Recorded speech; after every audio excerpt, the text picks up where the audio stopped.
કોઈ પણ જગ્યાએ સાચું કરવાના બદલે ખોટું કરતી દુકાનો ઝડપથી ખુલી જાય છે અને પછી ભલે ને વહેલી બંધ પણ થઈ જાય, પરંતુ દરેકને કમાઈ લેવું છે, બીજાના કૌભાંડને બતાવીને પોતાને ગજવા ભરી લેવા છે. આ છે આજની માનસિકતા.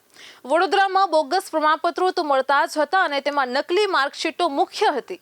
શહેરમાં એક સમય નકલી માર્કશીટોના ધોકતા ધંધાએ હવે તેમાં હરીફાઈ વધતા તેમાં પણ વૈવિધ્યકરણ કર્યું છે.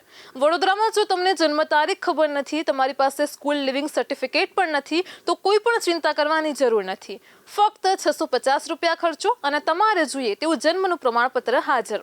જો ખરાઈ કરવામાં ન આવે તો કોઈને કલ્પના પણ ન આવે કે આ જન્મનું બોગસ પ્રમાણપત્ર છે.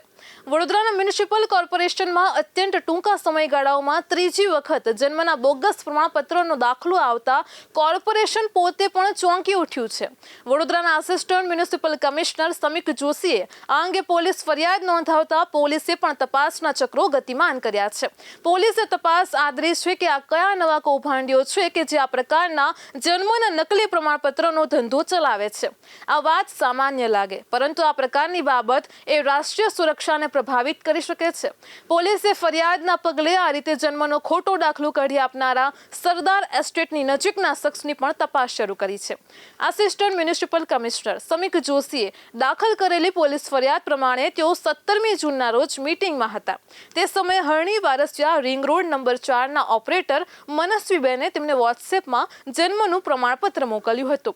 તેમનું કહેવું હતું કે તેમને આ પ્રમાણપત્ર શંકાસ્પદ લાગતું હોવાથી તેમણે આ પ્રમાણપત્ર તેમને વોટ્સએપમાં મોકલ્યું છે. સમીક જોશીએ જણાવ્યું હતું કે મેં જોયું કે આ જન્મના પ્રમાણપત્ર ઉપર અધિકારીની સહી અને તેની સાથે QR કોડ પણ હતા. મને એમ હતું કે QR કોડ સ્કેન કરતા તેના અંગેની બધી વિગતો આવી જશે, પણ QR કોડ સ્કેન કરવા છતાં કોઈ વેબસાઇટ ઓપન જ ન થતા આ પ્રમાણપત્ર બોગસ હોવાનું સ્પષ્ટ જણાઈ આવ્યું હતું. તેમણે ઉમેર્યું હતું કે મારી પાસે આવેલા જન્મના bogus પ્રમાણપત્રમાં government of Uttar Pradesh department of medical હેલ્થની સાથે નીચે આગ્રા મ્યુનિસિપલ કોર્પોરેશન પણ લખેલું હતું અને તેમણે જણાવ્યું હતું કે આ જન્મનું પ્રમાણપત્ર લઈ આવનારા વજયસિંહ શિવરાજસિંહ રાજપૂતની પૂછપરછ કરવામાં આવતા તેમણે આ પ્રમાણપત્ર તેમની પુત્રીનું હોવાનું જણાવ્યું હતું. આ પ્રમાણપત્ર સરદાર એસ્ટેટ CNG પેટ્રોલ પંપની બાજુમાં આવેલી દુકાનમાંથી આપવામાં આવ્યું હતું અને આ માટે તેમણે 650 રૂપિયા પણ ખર્ચ્યા હતા. વજયસિંહ રાજપૂત વડોદરામાં આજવા રોડના રહેવાસી છે અને મૂળ ઉત્તર પ્રદેશના છે. તેમની જુબાનીના પગલે પોલીસે દુકાનદાર સામે તપાસ પણ શરૂ કરી છે. આ જોતા અહીં સ્પષ્ટપણે માનવામાં આવે છે કે વડોદરામાં જન્મના બોગસ પ્રમાણપત્રનો ધીકતો ધંધો મોટા પાયા ઉપર ચાલે છે. આ ઘટના જોવા મળી તેને તો હજુ પાસેરામાં પૂણી જ કહી શકાય.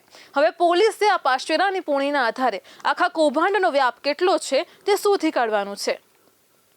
આ ફક્ત એકાદ દુકાન કે એક વોર્ડ કે એક વિસ્તાર પૂરતી વાત નથી. વડોદરામાં ફક્ત પરપ્રાંતિયો જ નહીં પણ ગેરકાયદેસર રીતે વસેલા બાંગ્લાદેશીઓ પણ મોટી સંખ્યામાં હોવાનું મનાય છે. આ લોકોને પણ આ જ રીતે જન્મનું બોગસ પ્રમાણપત્ર આપવામાં નહીં આવ્યું હોય ને તેની શું ખાતરી?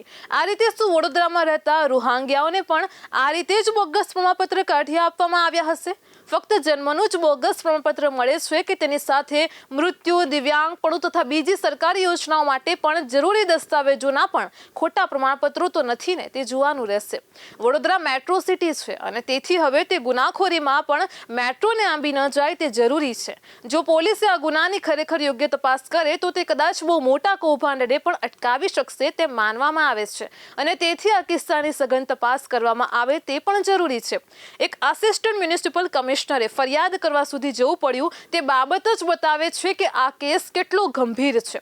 આ કંઈ પહેલો નહીં પણ ત્રીજો કિસ્સો બન્યો છે. કદાચ જન્મના બોગસ પ્રમાણપત્રો બનાવવાના રાજ્યવ્યાપી કૌભાંડની એપી સેન્ટર વડોદરા તો નથી ને તેવો સવાલ પણ અહીં થાય છે. પોલીસ આ દિશામાં જેટલી ઝડપી અને નિર્ણાયક કાર્યવાહી કરશે એટલી ઝડપી તેનો નિકાલ આવશે.